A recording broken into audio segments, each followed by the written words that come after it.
isso e entender que é uma verdade que precisa ser alterada na nossa vida de igreja. Amém? Estamos estudando o crescimento espiritual. Quantos estão lendo o livro?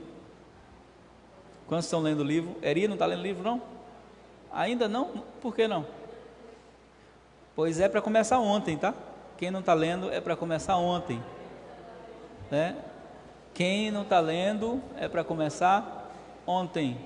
Amém? Quero toda a igreja leia o livro. Quem já leu, glória a Deus, leia de novo se quiser. A quem não leu, é para começar ontem. Não dá para começar ontem, pastor, então já entendeu que é para começar hoje, né? Antes de dormir, não termine o dia na desobediência. Segue a direção, leia. Aí lê os dois juntos, né? Casal, né? Larissa leu um capítulo para Eri, aí amanhã Eri lê um capítulo para Larissa, já vai fazendo o devocional do casal junto, né? Vai, ó, lendo. Amém? Quero que todo mundo leia. Por quê? Porque a gente está falando de crescimento espiritual. Semana passada nós começamos e hoje nós vamos partir da página 13 do livro, que o tema é o que o homem perdeu com a queda. O que foi que o homem perdeu quando caiu em pecado? De tudo que o homem perdeu, o que foi a base, qual foi a principal coisa que ele perdeu? E aí você vai ouvir muitas pessoas dizer assim: o homem perdeu a comunhão com Deus, o homem perdeu a presença de Deus. Tudo isso é verdade, não é mentira. Mas quando Deus formou o homem, existia no homem uma parte do ser do homem que sustentava todas as coisas, sustentava a presença, a comunhão, a autoridade, o poder, o domínio, tudo isso que Deus deu ao homem gratuitamente, era sustentado por uma única coisa. Que coisa é essa, pastor? A imagem de Deus no homem. Tudo que o homem recebeu era sustentado por uma única coisa. Que coisa era essa? A imagem de Deus no homem. É interessante como Satanás, astutamente, no capítulo 3 do livro de Gênesis, ele diz assim para Eva: é verdade que Deus disse que vocês não podem comer das árvores do jardim? E ela disse: não, ele só falou que nós não podemos comer da árvore do meio do jardim. Ele sabe por que vocês não podem comer? Porque Deus sabe que no dia que vocês comerem, vocês serão semelhantes a Ele, conhecendo o bem e o mal. Então o diabo prometeu ao homem algo que ele já tinha, que era a imagem e semelhança. Ele prometeu isso.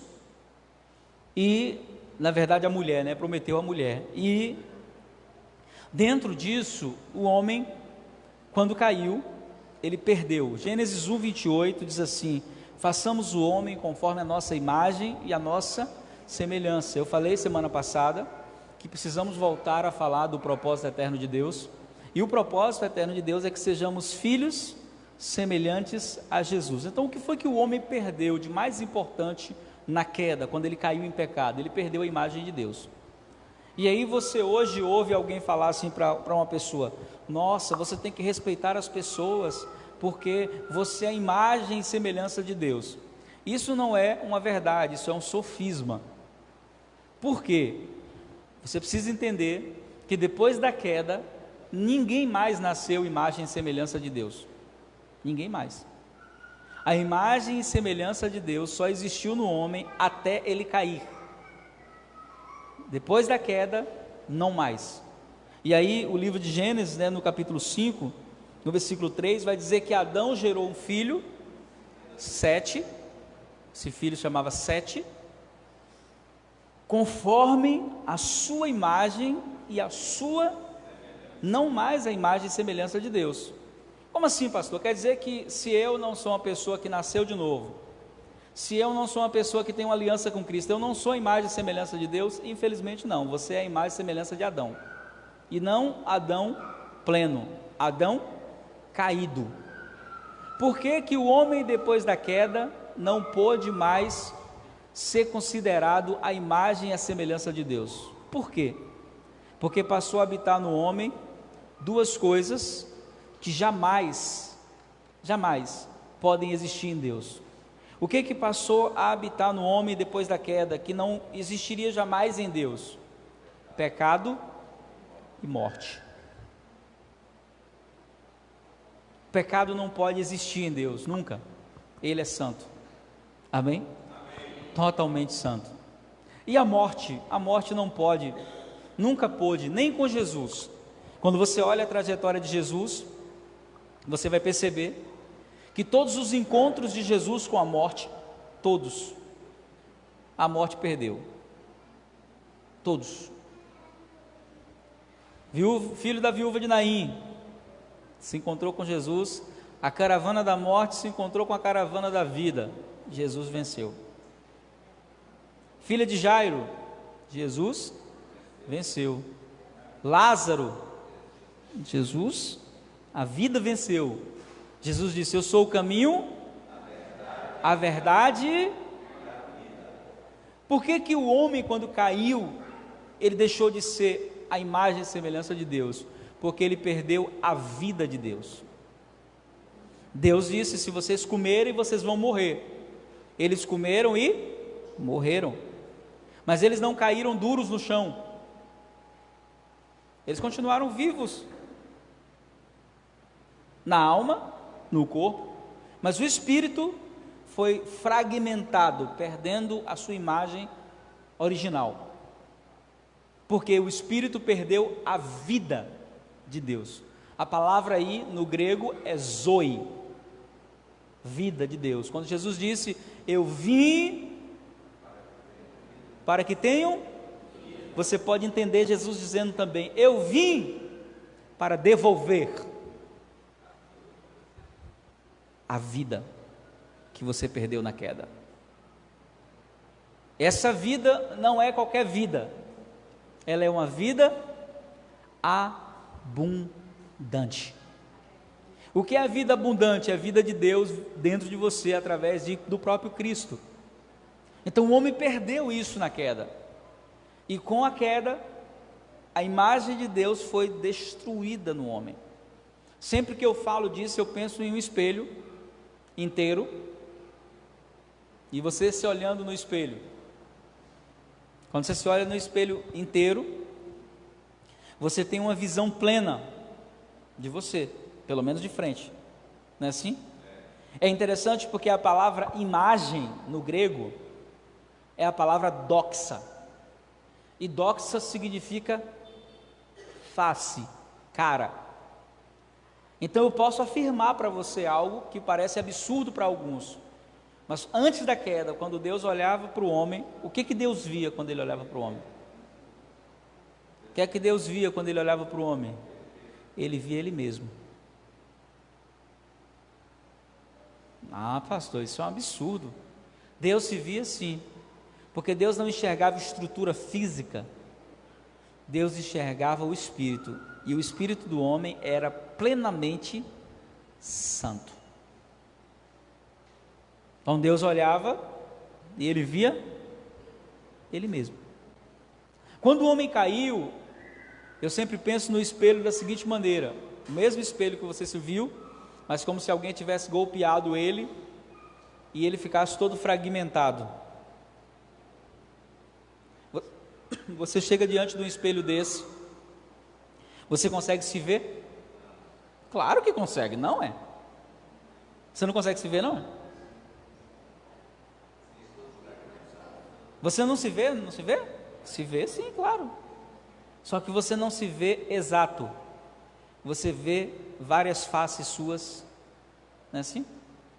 Você vê multidões de você. É o homem depois da queda. Deus olha e Deus não vê só ele mais. Deus olha e vê seu pai e sua mãe aí dentro. Deus olha e vê a sua geração aí dentro. Deus hoje olha para esse espelho antes de Jesus e Ele vê múltiplas faces. Antes Deus enxergava e via a face da santidade, agora Ele enxerga e vê a face da mentira, do engano, do pecado, da morte, da falsidade, do medo, da vergonha, suas várias faces depois da queda. As minhas várias faces depois da queda. Aquela cara da mentira que a gente faz quando mente, a falsidade, o engano, não existia nada disso antes. Deus olhava e se via santo. Hoje ele olha e o que ele vê? Múltiplas faces. E a ideia de Deus, o propósito da restauração do homem, antes de entregar a salvação para o homem, e nós falamos isso semana passada, que o propósito eterno de Deus não é nos salvar, a salvação nos traz de volta, amém? Ao propósito eterno. Quando a salvação nos traz de volta ao propósito eterno, inicia-se a obra do Espírito Santo em nós. E qual é a função principal do Espírito Santo na nossa vida? Alguns pensam que é nos levar a falar em línguas. Não é.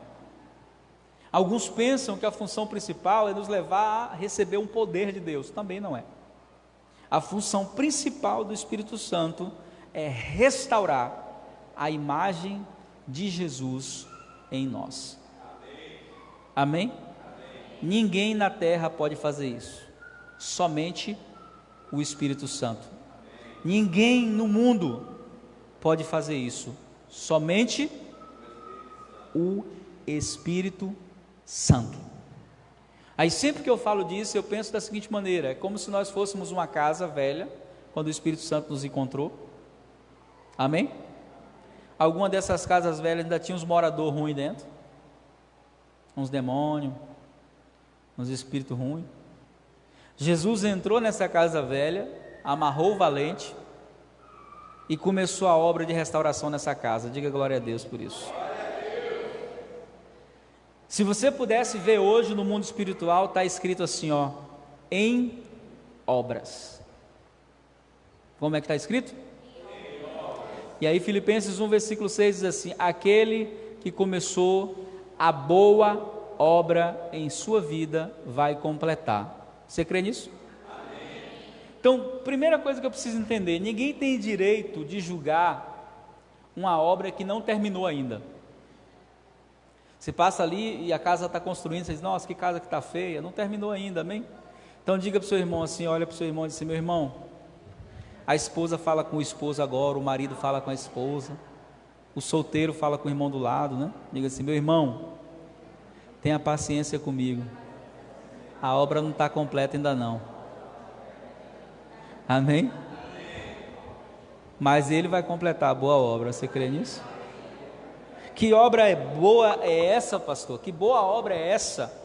É nos fazer filhos semelhantes a Jesus. E eu falei o seguinte: olha, quando Deus olha hoje, Ele não vê mais a imagem dele, mas e depois da conversão, o que Deus vê? Quando Deus olha para o homem caído, Deus não vê mais a imagem, mas depois da conversão, o que Deus vê?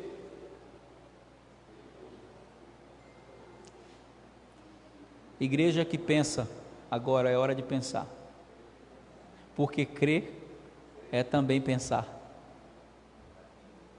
Você sabe que hoje a glória é muito maior? Não. O que ele vê, Adriana? Ele não vê mais santo apenas. Depois da conversão, Deus olha e vê Cristo. E aí Paulo vai dizer: e Cristo em nós. Cristo em nós. Cristo é a esperança da glória. Que glória? Que glória? Porque as pessoas pensam que quando fala da glória, está falando de quê? Do céu, da eternidade. Não. Você sabia que a mesma palavra usada para cara, imagem, é a mesma palavra usada para glória? 2 Coríntios 3,15 diz que onde o Espírito do Senhor está, existe liberdade. E assim sendo, o véu vai sendo tirado, está escrito lá, e nós vamos sendo transformados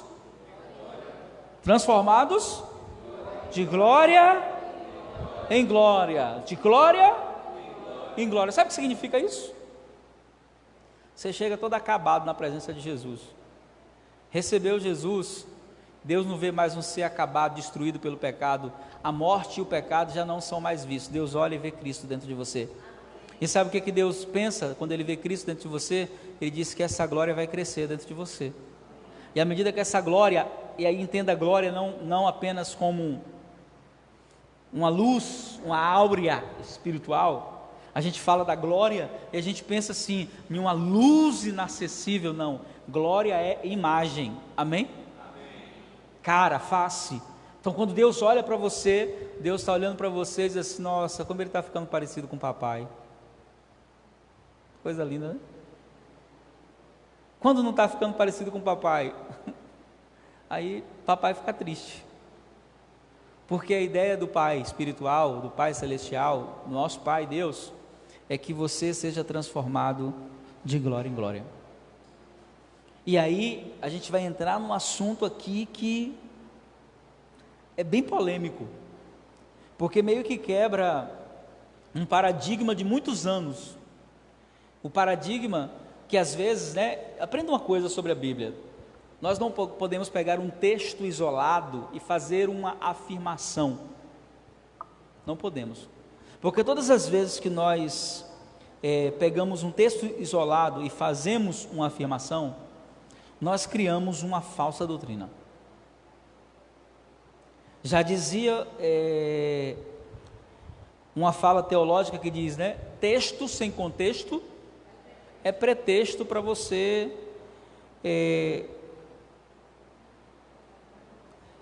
criar falsa doutrina, criar ensinamento errado. E aí tem um texto, Isaías 42, versículo 8, quero que você abra a sua Bíblia aí, por favor. Isaías 42, 8. Antes de falar desse texto e de falar do tópico seguinte, Isaías 42,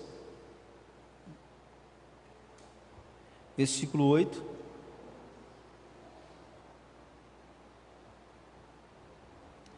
Porque você com certeza já ouviu alguém dizer assim: Deus não divide a sua glória com? Deus não divide a sua glória com? Não é toda a verdade. Não é o que Deus disse no texto. Não é o que Deus falou ao profeta.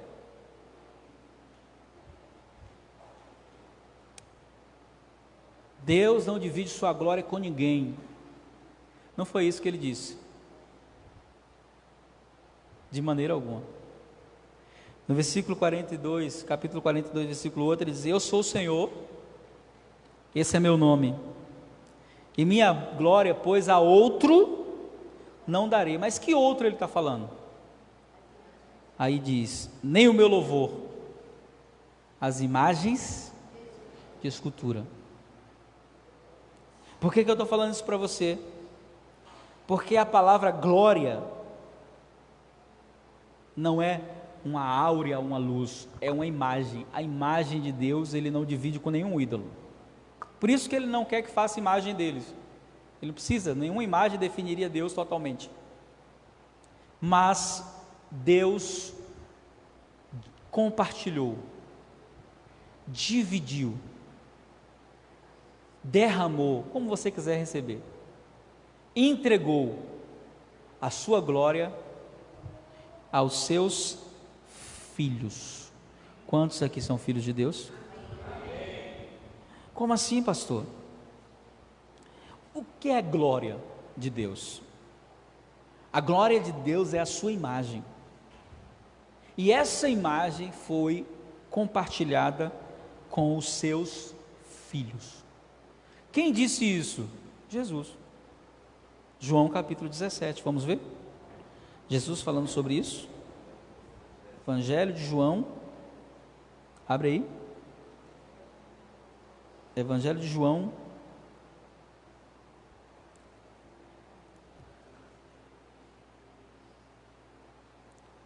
capítulo 17.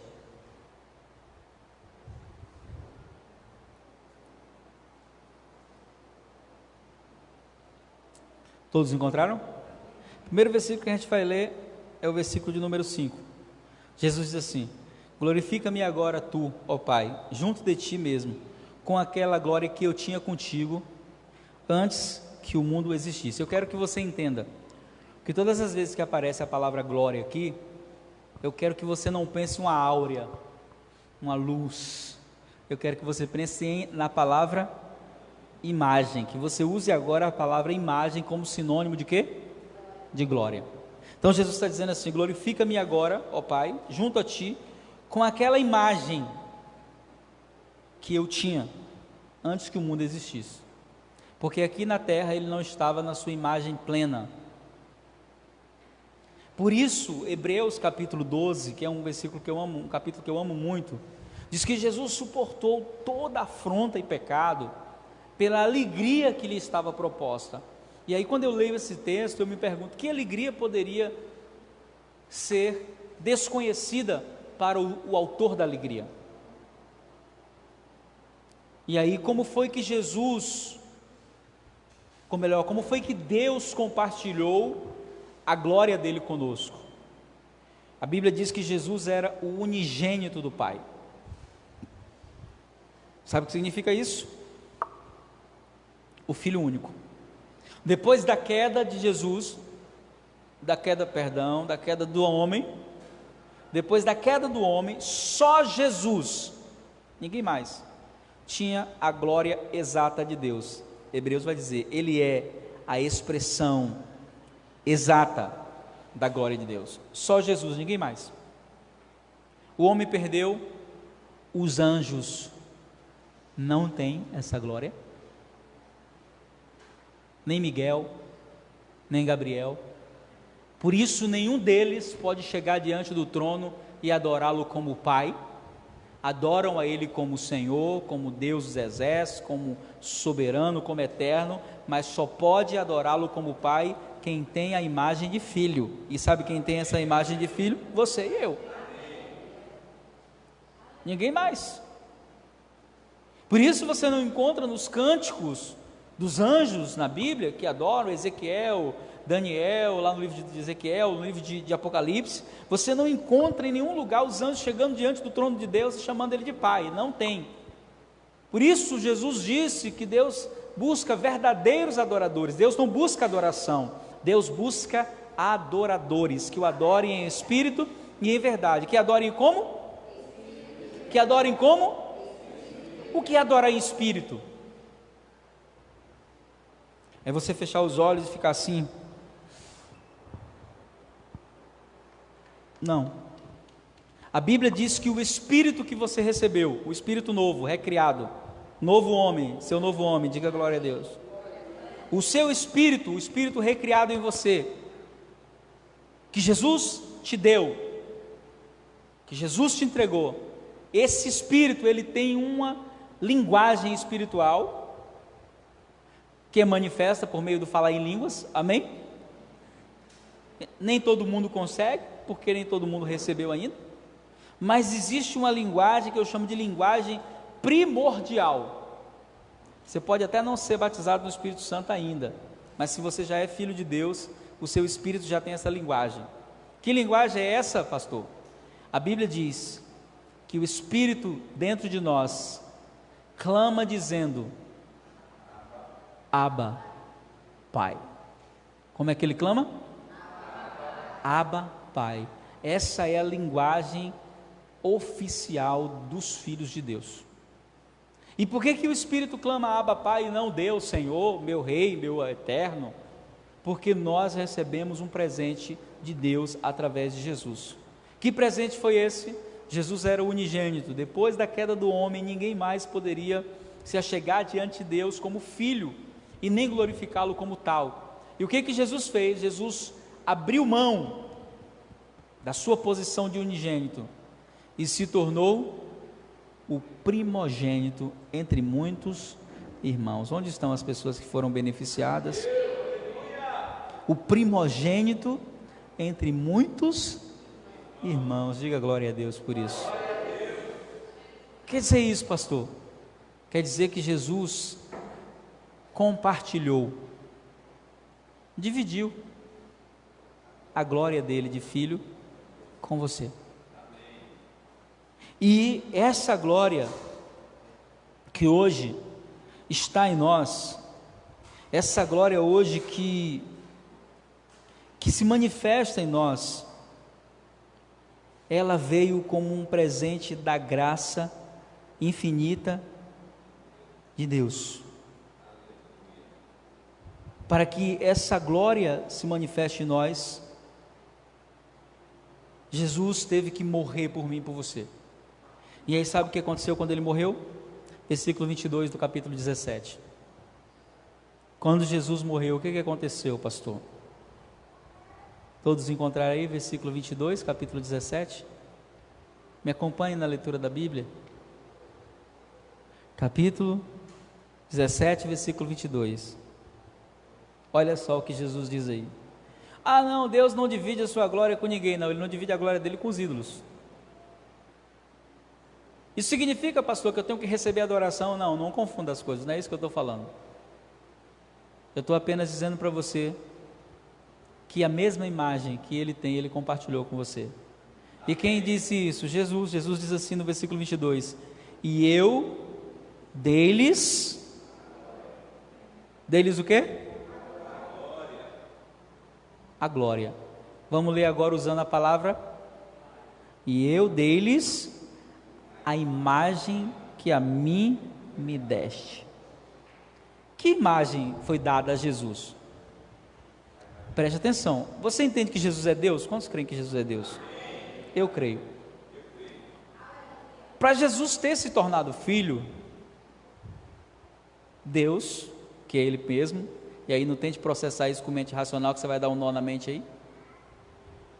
Isso veio como um presente, como uma condição, um propósito. Então, eu deles a imagem que a mim me deste. Que imagem foi que o Pai deu a Jesus?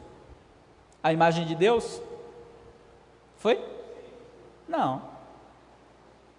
Ele já é Deus. O Pai deu a Jesus a imagem de filho, não a imagem de Deus. Jesus já é Deus e Ele recebe do Pai o quê? A imagem de filho. É aqui que muita gente se perde. É aqui que os judeus messiânicos dizem: Ele é o primeiro filho, Ele não é Deus, Ele é o primeiro filho. Não, não é isso que a Bíblia diz. Ele não é o primeiro filho, Ele é Deus que aceitou a condição de filho. É diferente. Ele é Deus que aceitou a condição de filho. Quem fala isso? Paulo.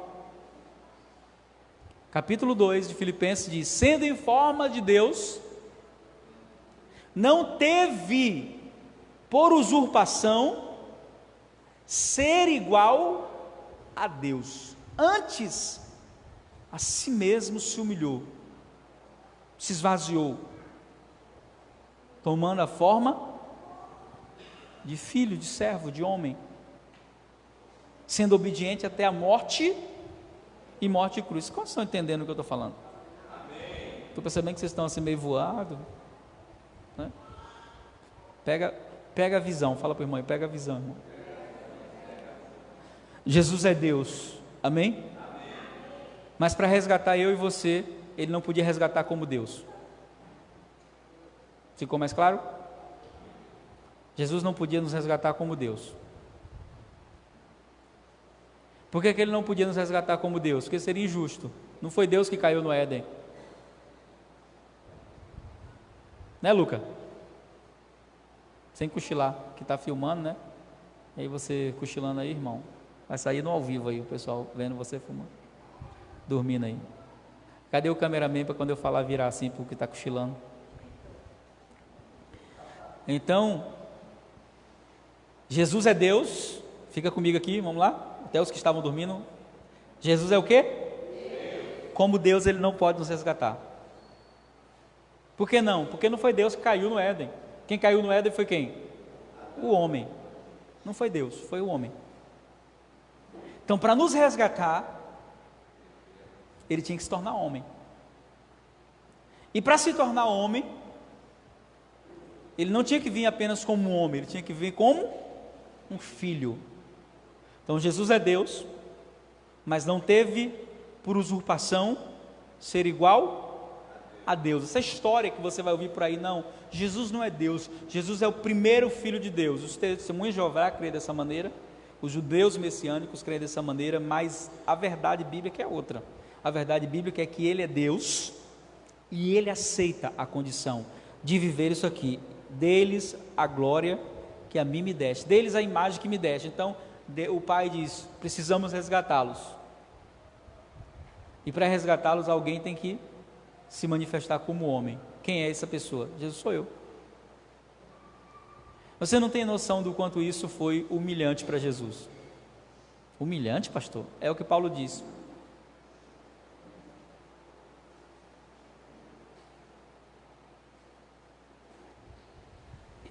É tão forte isso, irmãos, que a gente não tem perspectiva da revelação bíblica. A gente lê, mas passa por cima da revelação. Mas imagine você, né, que se você se tornasse um cachorro, não seria tão humilhante quanto foi. Se você se tornasse um verme, uma ameba, não seria tão humilhante quanto foi. É o Criador descendo para um nível. E sabe qual é o mais extraordinário em Jesus? Por isso eu amo Jesus infinitamente. É que quando o homem, para mim um dos episódios mais poderosos da trajetória de Jesus, é quando o Criador lava os pés da criação. Não é um rei se inclinando diante dos seus súditos.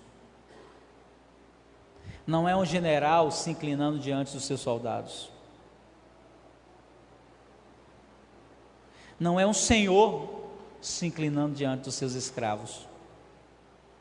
É o Criador se inclinando diante do que foi criado.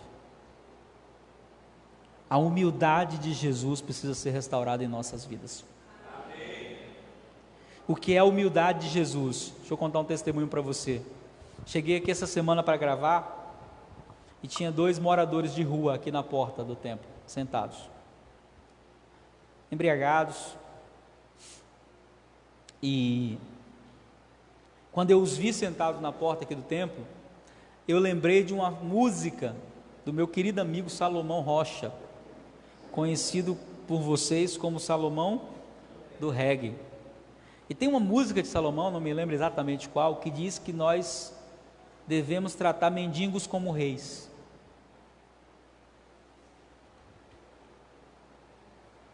Devemos tratar mendigos como reis. Foi assim que Jesus tratou a mim e a você. Nós éramos mendigos espirituais.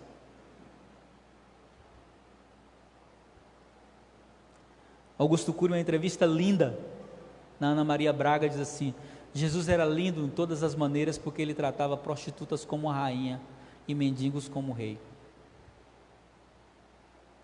Quando eu vi aqueles 2 moços sentados aqui na porta, eu lembrei na hora dessa frase. E aí eu cheguei para eles com um sorriso no rosto e disse: bom dia, senhores, os senhores estão bem? E eles disseram: bom dia. Eu disse: eu preciso entrar e os senhores poderiam me dar licença? Ele disse: ah, sim, sim, a gente senta aqui todo dia. Eu disse: que bom. Isso aqui é o quê? Um colégio? Eu disse: não, é uma igreja. Uma igreja é. E qualquer dia que os senhores quiserem vir, aí falei os dias, né? Nós vamos recebê-los com muito amor. E eles olharam assim um para o outro, né? Como quem diz assim: hã? Aí abriu a porta e disse para eles assim: podem ficar sentadinhos aí, aqui é a casa do Pai, vocês serão sempre bem-vindos aqui.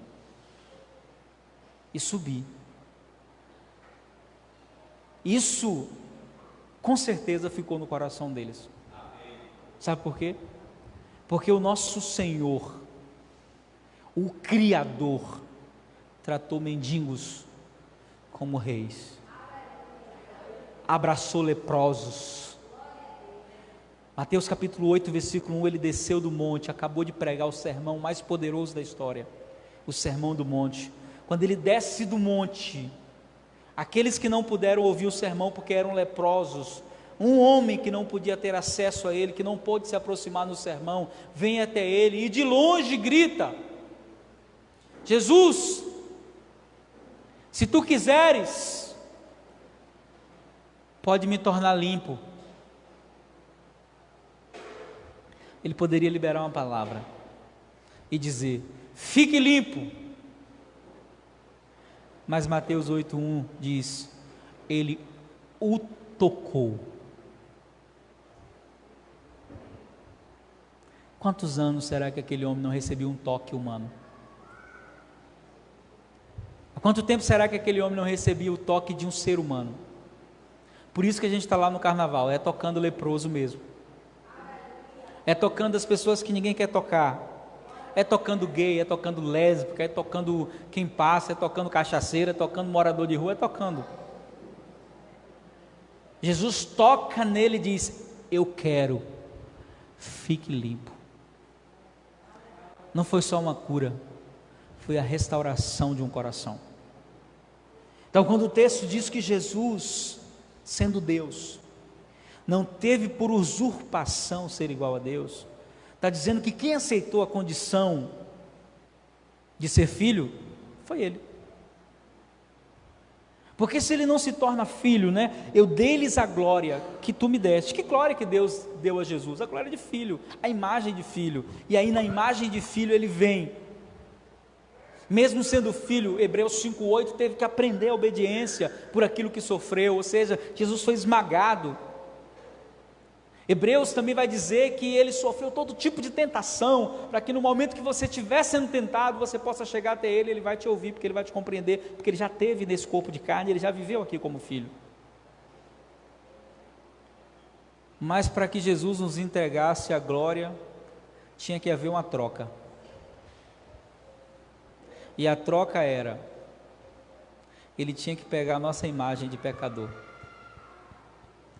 Ele tinha que pegar a nossa imagem de escravo, ele tinha que pegar a nossa imagem de condenado, ele tinha que pegar a nossa imagem de miserável, ele tinha que pegar a nossa imagem de caído, de perdido. Ninguém aceita uma troca dessa não, ninguém aceitaria uma troca dessa.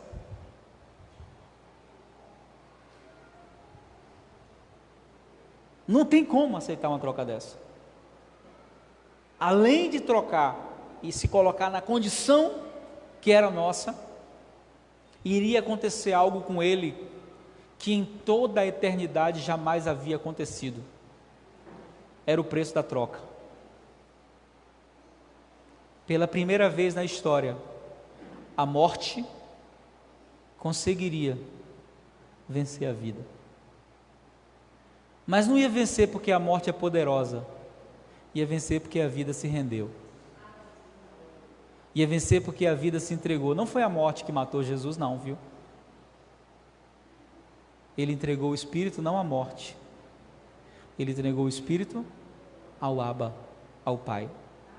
Quando ele disse: Pai, em tuas mãos eu entrego o meu Espírito, nesse momento a morte teve autorização para tocar a vida. Mas essa ainda não é a parte pior não, viu? Pela primeira vez na eternidade,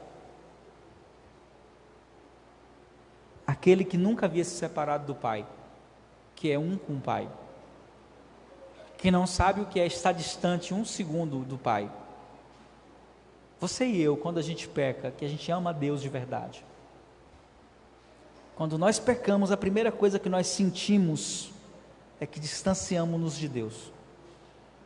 É a sensação que vem no nosso espírito. O pecado libera 4 processos em nós: fuga, medo, vergonha e dor.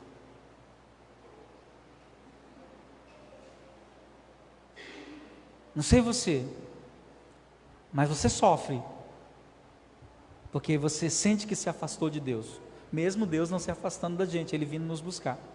Agora imagine alguém que nunca se afastou do Pai, nunca. Ele e o Pai são um. Você está pensando que foi fácil você receber a imagem de filho? Que foi assim, toma aqui? Não, é favor imerecido. Salvação não é de graça. Ser filho de Deus não é de graça. É pela graça. Alguém pagou o preço. E não foi um preço qualquer não, viu? Foi um preço alto demais. Porque pela primeira vez em toda a eternidade, o pai ia se separar dele. O pai não podia, nem sequer, olhar para ele.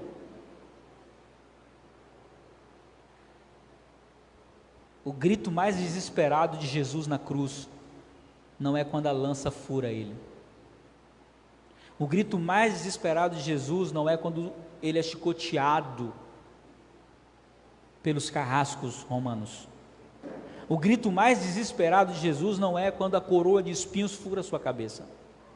O grito mais desesperado de Jesus é quando ele entrega o Espírito, e depois de entregar o Espírito, ele grita, sem forças, cansado, depois de um processo de espancamento que durou mais de 12 horas, com febre, debilitado, angustiado na sua alma. Estava angustiado, pastor? Ele disse que sim. Ele disse lá no Getsemane orando, ele disse: a minha alma está triste, angustiada até a morte. Depois de todo esse processo de dor e sofrimento, a única vez que ele grita, não é porque furaram suas mãos. Ele gritou quando furou as mãos, mas não foi um grito de desespero, foi um grito de dor.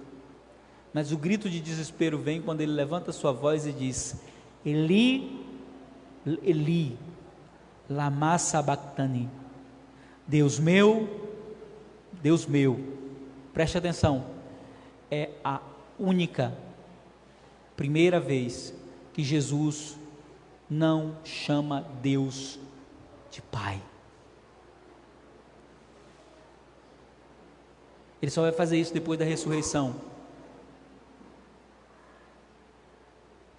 Ou ele usa essa expressão quando ele está falando a terceiros.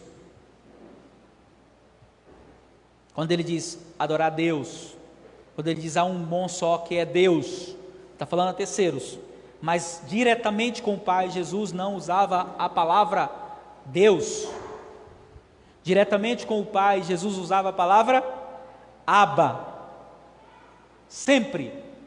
Mas nesse episódio, não pode mais chamar de Abba.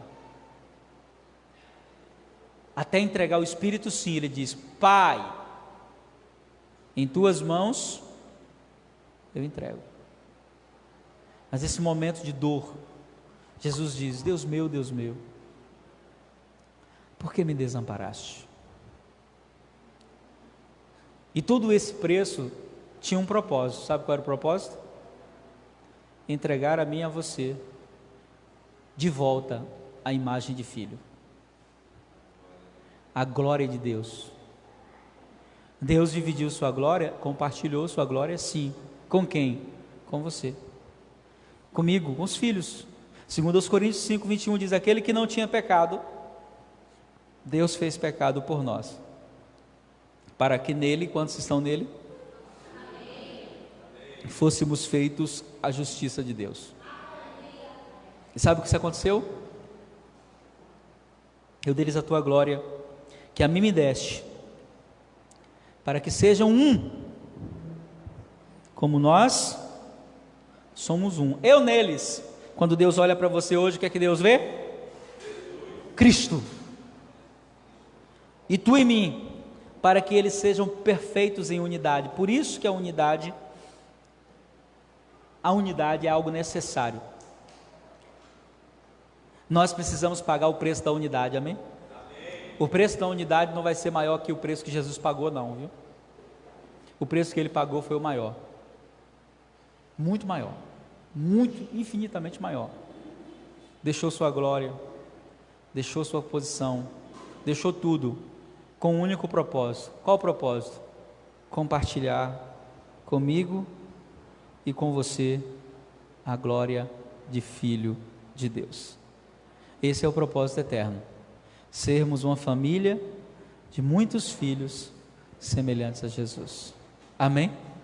Então, vamos parar de valorizar aquilo que não tem valor e vamos dar valor ao que de fato tem valor. O que tem valor de verdade, pastor? Ser filho de Deus. O que tem valor de verdade? Ser herdeiro do Pai, ter relacionamento, ter acesso a Deus. As demais coisas são supérfluas. Vamos manter os nossos olhos nisso aqui. O homem perdeu na queda a imagem. Jesus vem e devolve a imagem. Mas para devolver a imagem, ele teve que deixar de ser Deus, se tornar homem.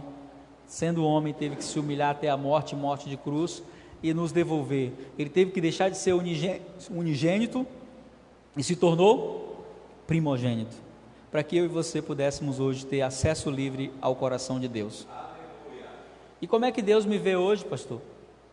Eu que fiz uma aliança com Jesus, eu que tenho um compromisso com Jesus, novo nascimento. Como é que Ele me vê hoje? Ele olha para mim. No passado Ele olhava para Adão e Ele via santo. Hoje Ele olha para mim e Ele vê Cristo. A imagem do Filho está dentro de você. E essa imagem vai restaurar tudo na sua vida. Sua alma, seu corpo, tudo será restaurado pela imagem de Jesus em nós. Você crê nisso? Então diga glória a Deus. Semana que vem vamos falar sobre essa obra completa do Espírito Santo, amém? Hoje nós vamos ficar aqui só nesse ponto da glória. Deus compartilha a sua glória? A Bíblia diz que sim. Com quem? Com os ídolos? Não. Olhe bem, eu não usei a palavra imagem de escultura, eu usei a palavra o quê? Ídolos. Ou seja, no dia que você se torna ídolo, você perde a glória, tá? Vou repetir. Deus compartilha a sua imagem com os ídolos? Não.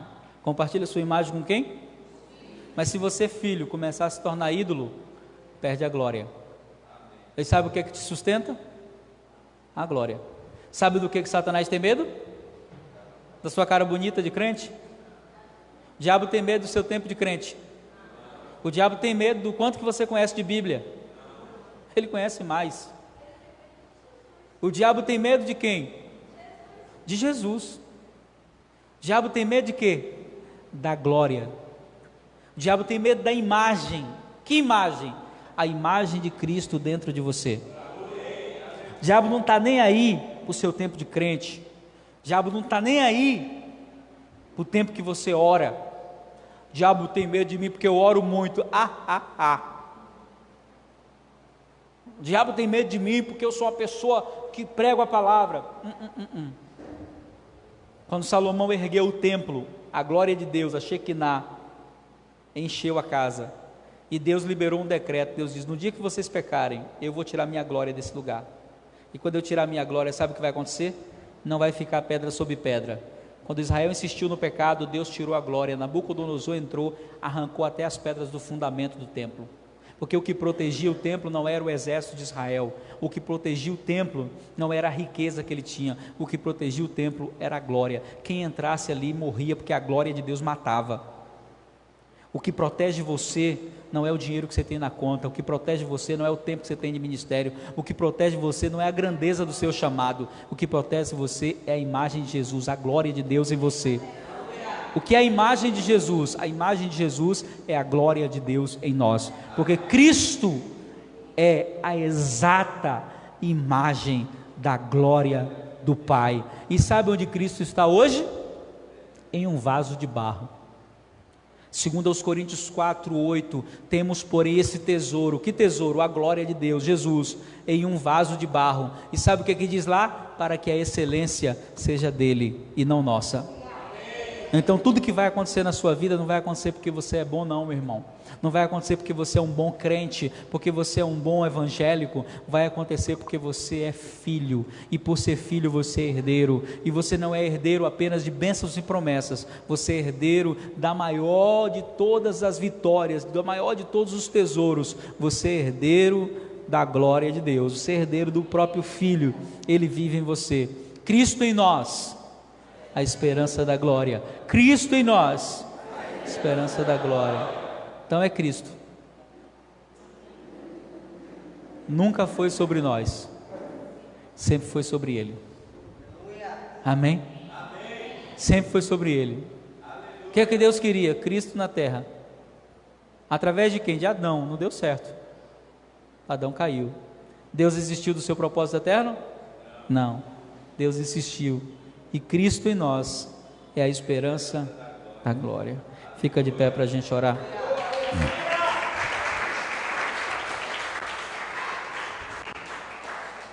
Coloca a mão no seu coração.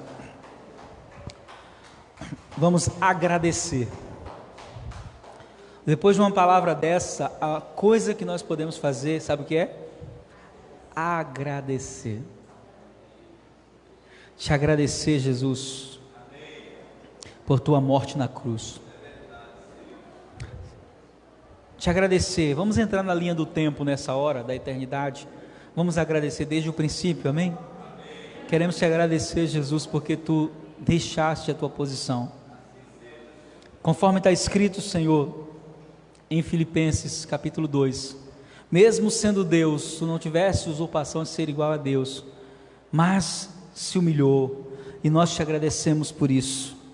Te agradecemos porque o Senhor pisou nessa terra um dia, que estava contaminada pelo pecado, pela injustiça. Te agradecemos porque o Senhor nos deu exemplo de amor. Te agradecemos porque a tua vida nos inspira até hoje, não somente a nós que te amamos e te servimos, mas a muitos que te admiram. Te agradecemos por tua morte na cruz, por cada gota de sangue derramado, desde o momento em que foste preso no Getsêmani, até o momento do último suspiro na cruz, quando aquela lança te transpassou. Te agradecemos porque nenhum de nós aqui, Pai, era merecedor. Mas o Senhor mesmo disse: ninguém tem maior amor do que esse, de dar a vida pelos seus amigos. E tu deste a tua vida por nós. O Senhor entregou a tua vida por nós. E nessa manhã nós queremos dizer: obrigado, Jesus. Obrigado, Jesus. Obrigado, Jesus.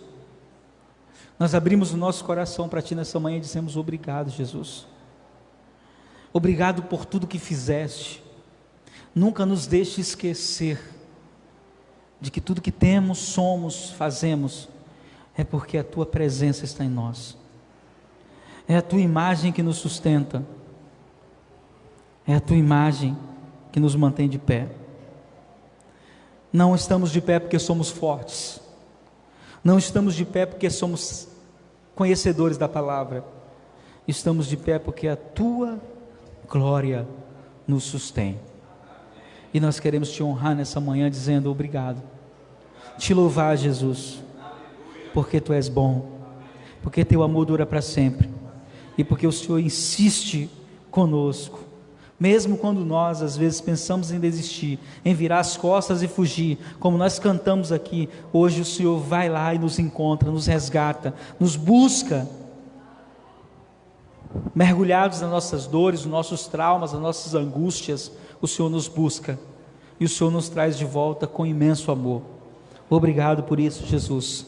Nós te louvamos nessa manhã, te bendizemos, te exaltamos. Você pode dar um aplauso poderoso a Jesus nessa manhã?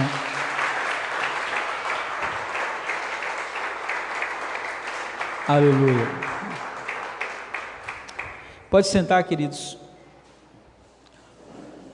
Antes de nós ofertarmos, quero falar algo importante para você. Nós estamos no dia 23, não é isso? 23 hoje? Sempre que cruza o dia 20, nós entramos em uma semana de desafio. Qual é o nosso desafio? Pagar o nosso aluguel dia 30, mas não tem 30 esse mês, 29. Então, é um dia a menos. E o nosso desafio é levantar até lá o valor de R$2.000. Então, você que pode fazer uma oferta diferente nesses dias, faça, amém? Vocês sabem que aqui a gente não faz campanha, aqui a gente não faz desafios assim, extrabolantes, contando testemunho para impressionar você, para você ofertar, não. nós nos movemos pelo princípio da fé. E nós temos o nosso desafio até o dia 30. Se você não pode nos ajudar contribuindo financeiramente, você pode ajudar orando para que Deus levante pessoas. Amém? E Deus levanta. Mês passado teve pessoas que ofertaram que nem daqui eram, de outras igrejas, de outros ministérios, de outras cidades. Mas eu quero te pedir que você entre comigo nesse desafio de fé. Amém? E nesse desafio de fé, nós vamos conseguir cumprir o nosso compromisso em dia, como temos feito todos os meses. Amém?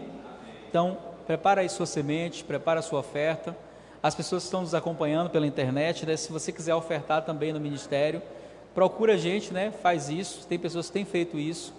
Nós cremos que a semente ela pode ser multiplicada para uma colheita sobrenatural. Amém? E agora? Vamos ofertar! Pega a sua semente aí em suas mãos e traga com alegria aqui, em nome